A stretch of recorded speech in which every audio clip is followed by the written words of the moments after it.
On the 9th of August, 2019, the time just after 6 in the morning, inside a quiet home in Loxahatchee, Florida, a tragic and shocking scene unfolded. Marcia Thompson, a 44-year-old U.S. Customs agent, stood over her husband, Terry. The air was thick with tension, not just from the preceding hours of a brutal argument, but from the grim reality of the present moment. Terry lay motionless on the living room couch, a place of rest, now a scene of death. He was 52 years old. Marcia, a mother of 2 young children, was holding the service weapon she had just used. A 911 call was her next, and most crucial, action. The words she spoke into the phone were clear, but the details would soon make the case anything but. She had shot her husband. She admitted it without hesitation. But as investigators began to dig deeper, the cold-blooded murder they first believed it to be started to look like something far more complicated. A tragedy born of years of pain and fear. What truly happened in those early morning minutes? And what could possibly make a wife and mother of 2 believe this was the only way out? The story was only just beginning. The clock read 6:10 a.m. when Maria's trembling fingers dialed 911. Her voice, a mixture of panic and exhaustion, was a stark contrast to the calm dispatcher on the other end of the line. "I need the police at my house," she pleaded, her address spilling out in a rush. "What's going on, ma'am?" the dispatcher asked.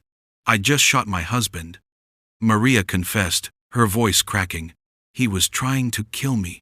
The dispatcher's questions came fast and steady. "Did you say you just shot him? Where did you shoot him?" Maria's answers were a blur of shock. "Everywhere. I shot him in the front and the back." "I don't know, a lot of times." She refused to approach his body, too scared he might still be a threat. "I don't know if he's going to attack me," she said, revealing a deep-seated terror that seemed out of place in such a calm scene. But then, she mentioned the weapons. Not her gun, which she had already placed in a safe location, but the machete and another gun in the closet. The dispatcher asked her to secure her own weapon before help arrived. Little did they know, this call was just the first piece of a complex puzzle, one that hinted at a much longer, more terrifying story. When the first police deputies arrived, the scene was eerily quiet. Marcia Thompson, still in her U.S. Customs uniform, emerged from the front door. Her service weapon was secured, as she had promised the 911 operator. She wasn't crying or screaming. There were no visible signs of struggle or injury on her body. Her composure was unsettling, almost like a strange, unsettling calm after the storm. She was immediately taken into custody. As she sat in the back of the patrol car, staring out at the flashing lights and commotion, her mind was focused on one thing: her children. She asked about them repeatedly, making sure a family member was contacted to take care of them. The deputies were struck by her lack of emotion and her singular focus on her kids, as if the shocking events of the morning were secondary to their well-being. This was a woman who had just shot and killed her husband, yet she appeared more concerned with the logistics of childcare than with her own dire situation. The question lingered in the air. Was this a sign of cold-blooded intent, or the result of a profound, numbing trauma? The answer would depend on the story she was about to tell. Inside the house, EMTs found 52-year-old Terry Thompson. He lay face down on the living room floor, not far from the couch. He was pronounced dead at the scene.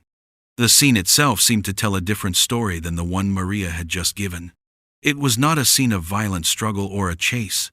Instead, it was a scene of rest and comfort. A pillow and blanket lay nearby, and a laptop rested on the floor. It appeared Terry had been sleeping or resting on the couch, possibly with his feet up, covered by the blanket. This tranquil domestic setting was brutally disrupted by the 9 bullet holes in his body. 2 shots were to his front, hitting him in the chest. A third was blocked by his raised left arm. The rest, 6 bullets, were shot after he fell to the floor. The shots had been delivered from both the front and the back. How could an unarmed man, relaxing on a couch, pose such a threat that his wife would shoot him 9 times. The crime scene offered no easy answers, only more questions that seemed to contradict Maria's claim of self-defense. The truth, like the bullets, was buried in the details of the scene. The physical evidence spoke volumes, or so the prosecution would later argue. Crime scene technicians meticulously documented every detail. They found 9 .40 caliber shell casings scattered along a nearby wall. Maria, desperate for the man she once knew, would forgive him, convincing herself that this was an isolated incident, a moment of weakness. She believed his apologies, clung to his promises, and ignored the red flags. But the violent episodes became a constant presence in their lives. Aside from brief periods after her pregnancies, when he would temporarily stop the violence, the physical and verbal abuse was a relentless storm. The cycle of abuse, forgiveness, and hope repeated itself over and over again, trapping Maria in a web of fear and emotional manipulation. She was married to him in 2008, just over a decade before she killed him. A decade of living in constant fear. Over the course of their marriage, the abuse became a constant shadow over Maria's life. Terry's verbal assaults were relentless, a constant stream of insults and accusations that chipped away at her soul. He would call her names, scream at her for extended periods, and accuse her of not being feminine enough, or of not dressing how he wanted her to. These arguments often escalated into physical violence. He would hit her, and on more than one occasion, his attacks sent her to the hospital. These brutal incidents left her with chronic pain in her neck and back, injuries that she had to keep secret from her family and friends. She would lie to doctors, telling them she was in a car accident, anything to avoid revealing the truth. The pain was a constant, physical reminder of the unseen prison she was living in. Even with physical proof of his violence, she couldn't bring herself to leave. The psychological toll of the abuse had convinced her she was trapped. She feared that if she tried to leave, he would follow through on his threats to kill her. And even if she stayed, she wasn't sure she would survive. The night before the shooting was a nightmare that began long before Terry came home. Maria, exhausted after only a few hours of sleep, was on the phone with him as he drove through the night. The phone call, meant to keep him company, quickly devolved into a bitter argument about their marital problems. The hostility had been brewing for hours. When Terry finally arrived at 1 a.m., his foul mood had only intensified. He brought his anger home with him, and the argument continued in person. For 5 straight hours, from 1 a.m. to 6 a.m., Maria was subjected to a relentless verbal assault. She was sleep-deprived, mentally and physically exhausted, and on the verge of breaking. Yet, she still had to go to work. She was due to start her shift as a customs agent at the port of Palm Beach at 7 a.m. What happened in those final moments as she prepared to leave for work would forever change the course of her life. The hours of sleeplessness and abuse had pushed her to a breaking point, and she was about to face a decision she had never thought she would have to make. The argument raged on as Maria began preparing for work. The insults were a familiar song, but something was different this time. The threats felt more real, more immediate. He had threatened to kill her many times before, but this time, his words cut deeper, striking a chord of pure terror. She told a detective later that she couldn't remember the details of those final moments, that much of it was a blur. The human mind has a way of blocking out moments of extreme trauma, and for Maria, this was the peak of a lifetime of pain. She had tried to calm him down, as she always did, even attempting to massage his feet, an act that had worked in the past. But this time, nothing worked. He was enraged, and his threats were getting more specific, more terrifying. He wasn't just threatening her life anymore. He was threatening the lives of her children. Maria was faced with an impossible choice: go to work and leave her children unprotected, or stay and face the full force of his rage. She was trapped, and the only way out seemed to be a path of no return. The prosecution saw the 15 minutes leading up to the shooting as a period of premeditation. They argued that Maria had ample time to calm down and reconsider her actions. After the argument had been raging for hours, Maria went into her bedroom to get ready for work. She put on her uniform, fixed her hair, and put on her earrings. All the while, she could hear Terry berating her from the living room.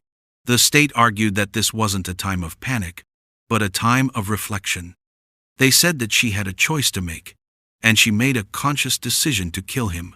"You can take care of this, Mara," they said in their closing arguments, trying to paint a picture of a woman who was simply fed up and chose to act out of anger, not fear. They maintained that she was sleep-deprived and angry, but that she was not in imminent danger. The state's case rested on the idea that in those 15 minutes, Marcia Thompson made a rational, deliberate choice to commit murder. But what if that time wasn't filled with quiet reflection, but with a different kind of storm? The defense saw those same 15 minutes very differently. They argued that it was a period of increasing panic and fear, not of calm and reflection. As Maria got ready, she was losing her mind, not relaxing. She was trying to figure out what to do. He was screaming at her that if she came out of the room, he would kill her. He was also yelling about her going to work, saying she didn't need to be there. He had threatened to kill their son before, and his threats were becoming more and more real. To her, those 15 minutes were an eternity of fear, a period in which she knew there were no good options. She was stuck between two terrible choices: stay in the room and wait for him to come for her, or leave the room and face his rage. The defense argued that this was not a time for a reasonable person to respond. It was a time for a battered woman, a woman who had lived in fear for over a decade, to finally snap. It was a time when her perception of danger was heightened to an extreme degree, a time when she knew, with 100% certainty, that she was going to die if she didn't act. Maria's defense team immediately set out to prove she was acting in self-defense. They relied on Florida's controversial Stand Your Ground law, arguing that she was in a place where she had a right to be and was not required to retreat before using deadly force to defend herself. They also introduced the concept of battered spouse syndrome and post-traumatic stress disorder, PTSD. Their argument was that Maria's years of living with Terry's violence had fundamentally changed her ability to perceive danger. She wasn't just reacting to the immediate threat of that morning.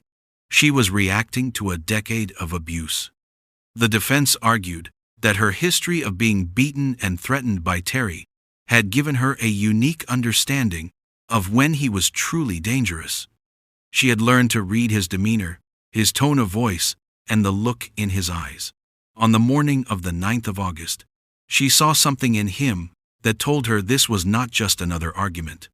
This was the moment he was going to kill her, and in that moment, she did what she had to do to survive. The prosecution saw the events of that morning as anything but self-defense. In their opening statement, they conceded that the history of abuse was real, but they argued that this history didn't exonerate Maria. It proved her premeditation. They claimed that years of suffering injuries at her husband's hands had given her a uniquely qualified understanding of what a real, imminent threat looked like. And on that morning, they argued, no such threat existed. They pointed to the fact that Terry was on the couch, unarmed and resting. He was only using words, not physical force. The prosecution also highlighted the fact that Maria had never fought back before, even when her life had been threatened and she had been sent to the hospital. To them, this meant that on the 9th of August, Maria was not fearful for her life. She was simply fed up. She was tired of the abuse, the insults, and the sleep deprivation. And in a moment of pure anger, she chose to murder him. The history of abuse, the very thing the defense was building its case on, was for the prosecution a motive for murder. And the defense had a different perspective on Maria's state of mind. They called upon their expert witness, a forensic psychologist, to explain battered spouse syndrome and how it affects a person's perception of danger. The psychologist testified that it was not about whether Terry was actually armed, but whether Maria believed he was. He explained that a woman who has lived in a constant state of fear and abuse is hypervigilant. She can sense when a threat is real, not just from the presence of a weapon, but from a change in a person's demeanor, a look in their eyes, or the tone of their voice. The defense argued that Maria, through years of living with Terry's abuse, had become an expert at sensing when she was in serious danger. And on that morning, when he came home and his demeanor changed, she knew. She knew what was coming. The last thing he said to her was, "If you come out of that room, I'm going to kill you." And with that threat hanging in the air, she was forced to act. The state's star witness was a crime scene reconstructionist named Daniel Steelman. He testified that based on his expert analysis of the blood spatter and ballistics, there was no evidence that Terry had stood up before he was shot 9 times. He said there was also no evidence that a weapon was anywhere near him. A bullet-resistant vest, still in its carrier, lay on the far end of the couch. The evidence seemed to point to a calculated act. Terry had been shot 9 times. The first few shots hit him in the chest, while he was still on the couch. As he fell, perhaps in a last-ditch effort to escape or protect himself, 6 more shots hit him in the back. None of the bullets missed their target. The trajectory of the shots, the location of the casings, and the fact that he was shot multiple times in the back all seemed to support a theory of premeditation. The state would argue that this was not a desperate act of self-defense, but a deliberate and fatal decision.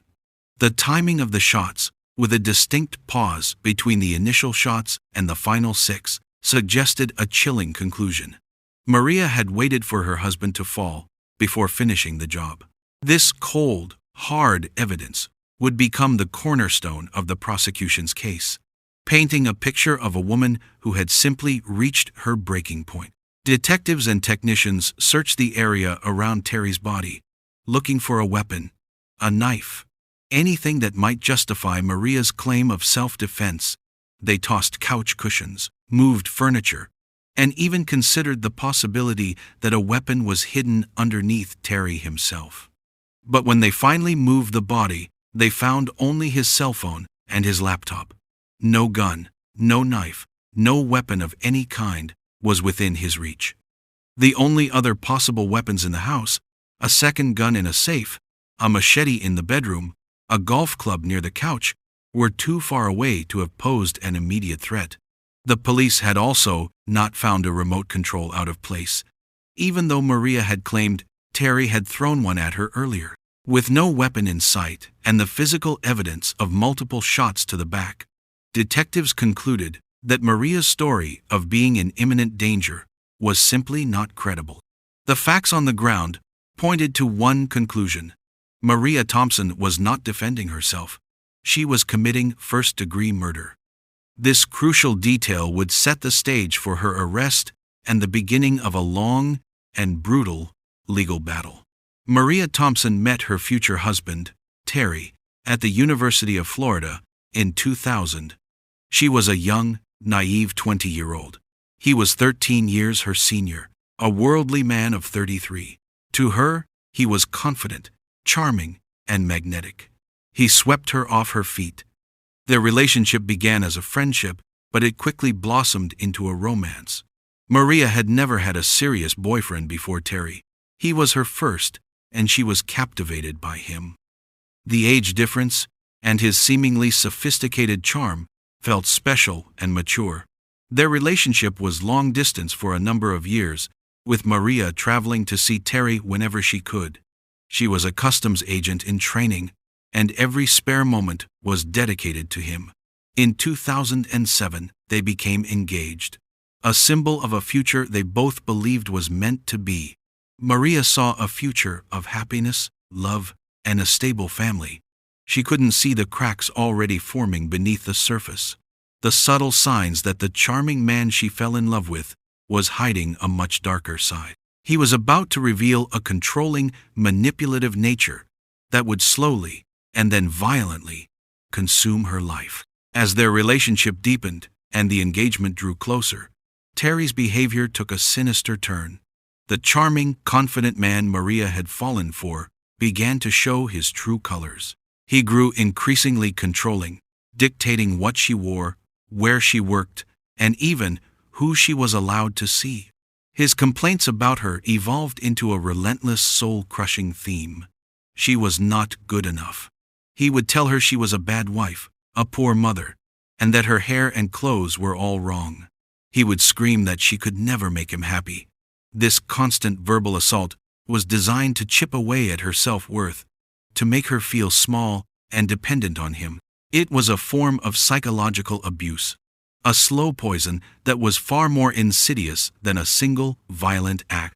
Maria, still deeply in love with the memory of the man she first met, tried to apologize, tried to do better, always believing that if she could just change herself, she could bring back the man who made her feel special. She was blind to the fact that his abuse had nothing to do with her, and everything to do with his own need for power and control. The abuse turned physical around the same time they became engaged. It began with an accusation of cheating, a lie Terry had used to justify his violent outburst. He attacked her, a sudden, brutal act that shocked Maria to her core. This was not the man she knew. This was a monster. But the moment the violence was over, the cycle began.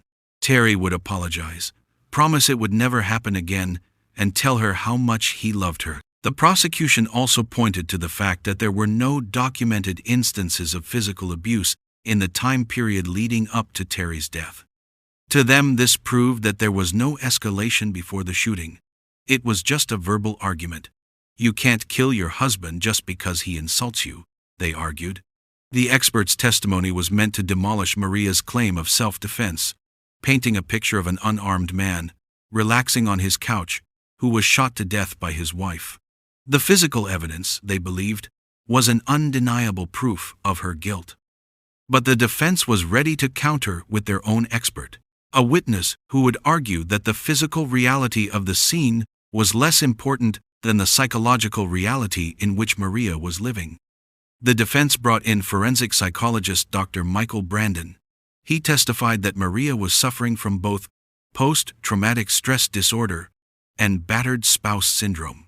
He explained that a woman who has been abused for years has a different perception of danger than an ordinary person. For Maria, Terry's verbal threats were not just words, they were a prelude to violence. She had reason to believe that Terry had access to a weapon. The defense argued that Terry had a history of using weapons in his threats. He kept a gun in the closet, a machete by the bed, and knives hidden throughout the house, including between the couch cushions. The doctor testified that it was unwise to place too much consideration on whether Terry was actually armed. What mattered was whether Maria believed that he was. The defense argued that her belief, born of a decade of violence and psychological manipulation, was enough to justify her actions. Her perception of the threat was her reality, and in that reality, she had to act to save her life. Marcia Thompson chose to tell her story directly to the jury. Over the course of 2 days, she explained how she became entangled in a relationship with a man who controlled her every move. She tearfully recounted the physical and verbal abuse, the names he would call her, and the chronic pain she suffered from his attacks. She explained how she would lie to doctors about her injuries, telling them she was in a car accident to avoid revealing the truth. She described how he would scream at her for extended periods, accusing her of not being good enough. She told the jury that she was afraid to leave him, believing that if she did, he would kill her. The fear was so ingrained in her that she truly believed she could not survive if she left. The jury sat in rapt attention as she poured out a decade of pain, her testimony painting a picture of a woman who had been living in a constant state of terror, a state that had finally come to a head on that tragic morning. The night before the shooting, Terry's threats took a terrifying turn. They were no longer just aimed at Maria, they were aimed at her children. He had already threatened to cut their son's head off, and now, as he was yelling at her, he was saying, You think I was lying before? I'm going to prove to you I wasn't. Maria was at the end of her rope. She tried to get a coworker to take over her shift, but she couldn't reach anyone. She feared leaving her children at home with him, knowing that he would follow through on his threats. She told the jury that in that moment, she was 100% sure that she was going to die. But what was even more terrifying was the thought that her children would die too. The fear of leaving, the fear of staying, and the fear of her children being hurt all weighed on her at once. She was trapped in an impossible situation, with no good options, and she knew it. The only way out, the only way to protect her children, was a path she never wanted to take. In a powerful moment of the trial, a former girlfriend of Terry's, named Teresa, took the stand. She was ready to testify about his abusive behavior and threats. She had a final encounter with Terry that paralleled Maria's. She testified that he had been coming at her in their home, and she had to grab a knife to defend herself. Teresa had also called Maria on her cell phone and left a voicemail, pretending to be talking to her on the phone while she held out the knife. Terry's demeanor changed the moment he saw that she had dialed a real number. It seemed that the only thing that scared him was the possibility of his lies being exposed.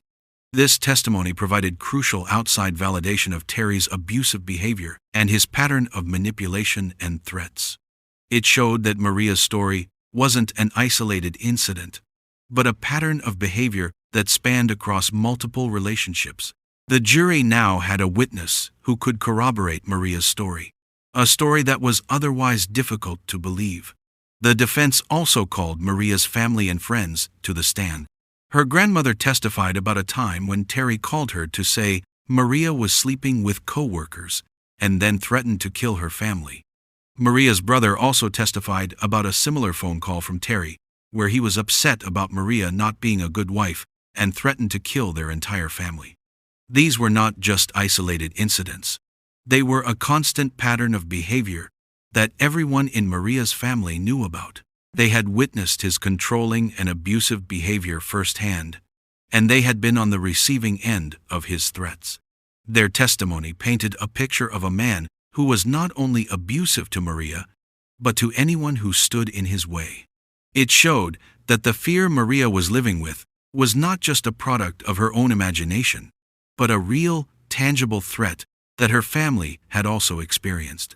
The jury was left with no doubt that Terry was a man who used threats and violence to control everyone around him. The closing arguments brought the entire case into sharp focus. The prosecution re-emphasized their theory of premeditation. They pointed to the 15 minutes Maria spent in her room, arguing that it was a time for calm reflection and that she chose to murder him out of anger. The defense, in turn, characterized those 15 minutes as a period of increasing panic and fear. They argued that Maria was trapped with no good options and that her actions were a result of years of abuse and trauma. They highlighted that the verbal threats from Terry were not just words. They were a direct line to violence. The prosecution said that you can't kill a man just because he insults you. The defense said that after years of threats and abuse, a battered woman can tell when a threat is no longer empty. The two sides were presenting two very different realities, two very different interpretations of the same set of facts. The jury was left to decide which reality was the real one. The 6-day trial was tense. The courtroom was silent as the jury returned with their verdict. After 5 long years, during which Maria was on house arrest, she finally had her day in court. She had to relive the most traumatic moments of her life, and her children had to live without their mother. The verdict was read aloud. Not guilty. A wave of relief washed over the courtroom. The jury had believed her. They had believed that a woman who had been abused for over a decade had the right to defend herself, even if it meant taking a life. After the verdict, Maria was able to finally reunite with her children. The family was able to come back together under the same roof. The ordeal had been tragic, but it was finally over. Everyone was doing well and in therapy, a testament to the fact that even after a great tragedy, healing and hope are possible. This was the end of a long, painful chapter, and the beginning of a new one. A chapter of recovery and a future free from fear.